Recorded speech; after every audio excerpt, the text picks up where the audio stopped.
வாழிய செந்தமிழ், வாழ்க நற்றமிழர், வாழிய பாரதமணி திருநாடு. பாரதமணி திருநாடு நேரில் அனைவருக்கும் வணக்கம்.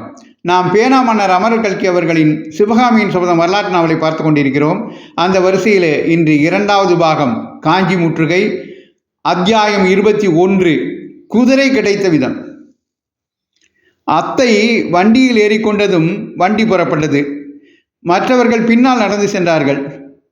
குண்டோதரனும் தன் குதிரையின் தலைக்கயிற்றை பிடித்து நடத்தி கொண்டு வந்தான். அப்பா, குண்டோதரனுக்கு குதிரை எப்படி கிடைத்தது? அதை சொல்லும்படி கேளுங்கள் என்றாள் சிவகாமி. குண்டோதரனுக்கு குதிரை ஏற தெரியும் என்றே எனக்கு தெரியாதம்மா. குண்டோதரா, நீ எப்போது குதிரையேற்றம் கற்றுக்கொண்டாய் என்று கேட்டார் ஆயனர். குருவே, உலகத்தை துறந்து காவி துணி புனைந்த புத்த பிட்சுகள் கூட இந்த நாளில் குதிரை ஏறுகிறார்களே. இந்த குதிரை கூட ஓர் இளம் புத்த பிட்சு ஏறி கொண்டு வந்ததுதான். குருவே, அந்த இளம் பிட்சுவை ஏரியிலே தள்ளிவிட்டு நான் குதிரை மேல் ஏறி வந்து விட்டேன் என்று குண்டோதரன் கூறி கலகலவென்று சிரித்தான். குண்டோதரன் சொல்லுவதெல்லாம் நாகநந்திக்கு கோபம் ஊட்டுவதாய் இருப்பதைக் கண்ட ஆயனர், குண்டோதரா, இது என்ன? என் சிஷ்யன் என்று பெயர் வைத்து கொண்டு இப்படியெல்லாம் செய்யலாமா? கொஞ்சமும் நன்றாயில்லையே என்றார். சிவகாமி, அப்பா, குண்டோதரன் அப்படியெல்லாம் ஒன்றும் செய்திருக்க மாட்டான், வேடிக்கைக்காக சொல்கிறான் என்றாள். இல்லை இல்லை, நிச்சயமாகத்தான் சொல்கிறேன். இங்கே இருந்து 2 காத தூரத்தில் சாலை ஓரமாக ஒரு ஏரி இருக்கிறதே, நீங்கள் பார்க்கவில்லையா? அந்த ஏரியிலே தான் அந்த இளம்பிட்சுவை தள்ளினேன் என்றான் குண்டோதரன். நாகநந்தி பெரிதும் கலக்கமடைந்த குரலில் ஆயனருக்கு மட்டும் கேட்கும்படியாக, சிற்பியாரே, என்ன நடந்தது என்று விவரமாய் கேளுங்கள் என்றார். ஆயனர் அபிதமே விவரமாய் சொல்லும்படி கேட்டதன் மேல் குண்டோதரன் சொன்னான். உங்களை வீட்டில் காணாமல், அடடா, நம்முடைய குரு இப்படி நம்மை கைவிட்டு விட்டு போய்விட்டாரே என்று நான் கவலையுடன் மரத்தடியில் படுத்து தூங்கிக் கொண்டிருந்தேன். பல குதிரைகள் வரும் சப்தம் கேட்டு விழித்து கொண்டு மரத்தின் மறைவில் இருந்தபடி பார்த்தேன். வந்தவர்கள் அனைவரும் அவசரமாய் திரும்பி போய்விட்டார்கள். அடடா, இவ்வளவு குதிரைகளில் நமக்கு ஒரு குதிரை கிடைத்தால் நமது குருவை போய் பிடித்து விடலாமே, கால்நடையாக போய் பிடிக்க முடியுமா என்று நான் கவலைப்பட்டு கொண்டு இருந்திருக்கையில் ஒரு இளம் புத்த பிட்சு சற்று தூரத்தில் இருந்து இன்னொரு மரத்தடியின் மறைவில் இருந்து வெளியே வந்தார். அந்த வீட்டுக்கு நாகநந்தி அடிகள் வந்திருந்தாரா என்று என்னை கேட்டார். அப்போது தாமரை குளக்கரையில் இந்த அடிகளை பார்த்த நினைவு எனக்கு வந்தது. அவர் பெயர் என்னவோ எனக்கு தெரியாது. ஒரு பிட்சுவை தாமரை குளக்கரையில் கண்டேன் என்றேன். இளம் பிட்சு சற்று யோசித்து விட்டு கிளம்பினார். வழித்துணை கிடைத்தது என்று சந்தோஷத்துடன் நானும் அவருடன் கிளம்பினேன்.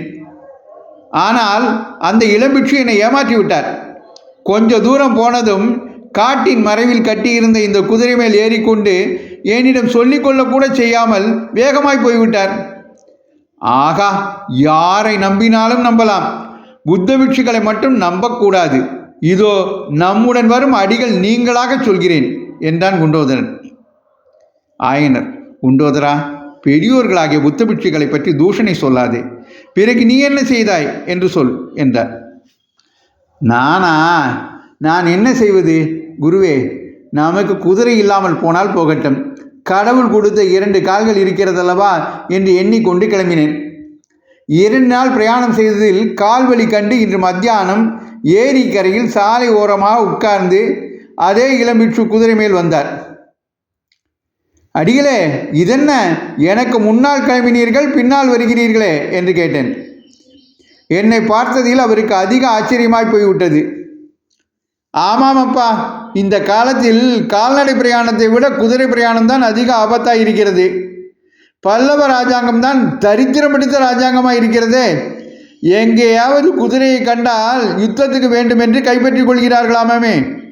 அதற்காக பயந்து பயந்து வரவேண்டியதாக இருந்தது என்றார். அப்புறம் பிட்சு குதிரை மேலும் நான் கால்நடையாகவும் கொஞ்சம் தூரம் வந்தோம். அப்போது பிட்சு அடிக்கடி தாகமாயிருக்கிறது என்று சொல்லிக்கொண்டே வந்தார். அவர் மேல் எனக்கு மிகவும் பரிதாபம் உண்டாகிவிட்டது.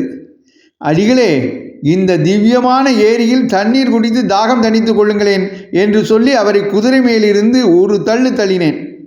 பிட்சு ஏரியில் விழுந்தார். அடடா, என்ன ஆனந்தமாக அவர் ஏரி தண்ணீர் குடித்தார் தெரியுமா?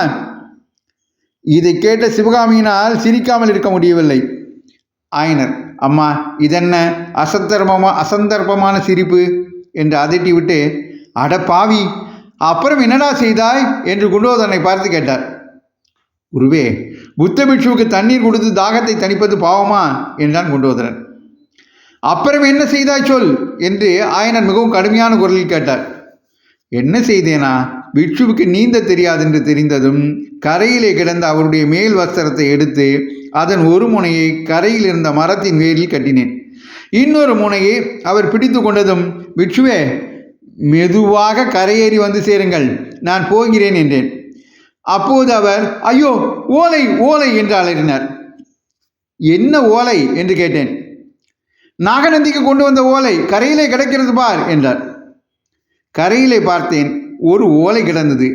அதை எடுத்து அவருக்கு காட்டி, ஓலை பத்திரமாய் இருக்கிறது, கவலை வேண்டாம் என்று சொல்லிவிட்டு குதிரை மேல் ஏறிக்கொண்டேன். அவ்வளவுதான், இங்கே வந்து சேர்ந்தேன் என்று குண்டோதரன் தன் கதையை முடித்தான். குரோதம் நிறைந்த குரலில் நாகநந்தி, ஆயனரே, தயவு செய்து உமது சீடனிடமிருந்து ஓலையை வாங்கி கொடுங்கள் என்றார். ஆயனரும் கலக்கத்துடன், குண்டோதரா, என் பெயரை கெடுக்கவா நீ என் சீடனாய் வந்தாய்? நல்ல காரியம் செய்தாய்.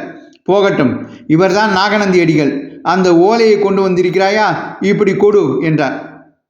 குருவே, அப்படியா? நான் நினைத்தது நிஜமாய் போயிட்டே. இவர்தானா நாகநந்தி அடிகள்? சுவாமி, இதோ ஓலை என்று குண்டோதரன் நாகநந்தி அடிகளிடம் ஓலையை கொடுத்தான்.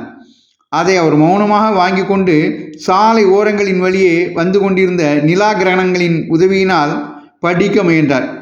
ஆனால் படிக்க முடியவில்லை என்று தெரிந்தது. பிட்சுவின் நடை முன்னை காட்டிலும் வேகத்தை அடைந்தது. அந்த சாலையில் வண்டி சப்தத்தையும் குதிரையடி சப்தத்தையும் மனிதர் காலடி சப்தத்தையும் தவிர மற்றபடி நிசப்தம் குடிகொண்டது. மனிதரின் பேச்சு சப்தம் அடியோடு நின்றது என்று இத்துடன் குதிரை கிடைத்த விதம் என்ற அந்த அத்தியாயத்தை நிறைவு செய்கிறார் அமரர் கல்கி அவர்கள். பேனாமன்னர் அமரர் கல்கி அவர்களின் சிவகாமியின் சோகம் வரலாற்று நாவலை தொடர்ந்து கேட்டு மகிழ பாரதமணி திருநாடு சேனலை பின்தொடருங்கள் என்று உங்களை அன்போடு கேட்டுக்கொள்கிறேன். வரலாற்று நாவல்களில் ஆர்வமுள்ள பிறருக்கும் இதை பகிருங்கள் என்று கேட்டுக்கொள்கிறேன். நன்றி, வணக்கம், ஜெய்ஹிந்த்.